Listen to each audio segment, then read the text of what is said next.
Vous ne savez encore pas tout à fait ce à quoi ces voies nous préparent, mais au plus tôt vous en transpirez ces valeurs, au plus vite vous vous sentirez des plus à l'aise à les appliquer. Nous allons traiter désormais du basculement. Bien précisément, quand un groupe, un individu, une nation s'égare. Le basculement n'est jamais spectaculaire au départ. Il commence souvent par un glissement intérieur, presque invisible.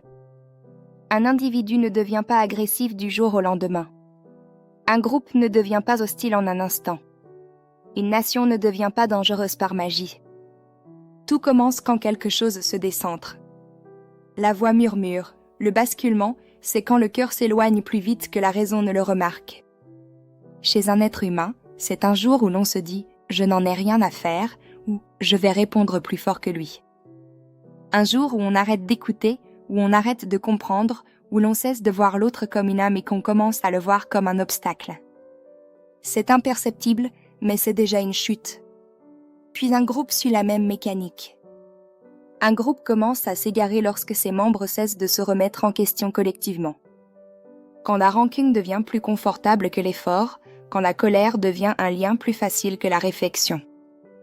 L'ego de plusieurs finit par créer un élan commun et ce qui n'était qu'un malaise devient une identité. Enfin vient la nation. Une nation bascule lorsque peur, frustration ou orgueil se transforment en discours, puis en doctrine, puis en action.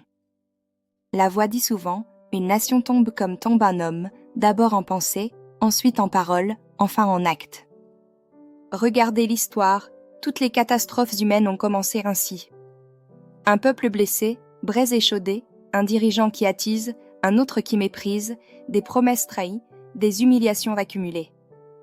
Et soudain la braise trouve l'oxygène qui lui manquait pour donner feu. Le basculement est là. Et personne ne comprend comment on en est arrivé là, alors que tout était visible, potentiellement prévisible, tout était perceptible, tout était évitable.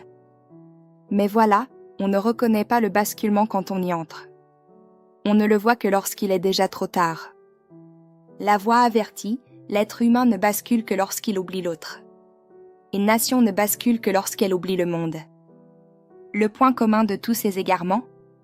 L'oubli de la considération, du recul, de la pondération, de l'écoute, de l'empathie. Quand un individu perd cela, il blesse. Quand un groupe le perd, il exclut. Quand une nation le perd, elle détruit. Et pourtant, un seul geste de lucidité peut arrêter le glissement.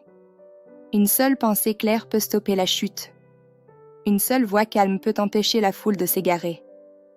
Car ce n'est pas la colère qui mène au basculement. C'est l'absence de conscience au moment où la colère frappe. Et la voix conclut, on ne contrôle pas l'attitude de l'autre. On ne peut pas l'empêcher d'être injuste, sec, blessant ou agressif. En revanche, on peut choisir une chose, ne pas lui renvoyer exactement ce qu'il nous envoie. Ne pas devenir son reflet. C'est là que commence la maîtrise et la paix intérieure.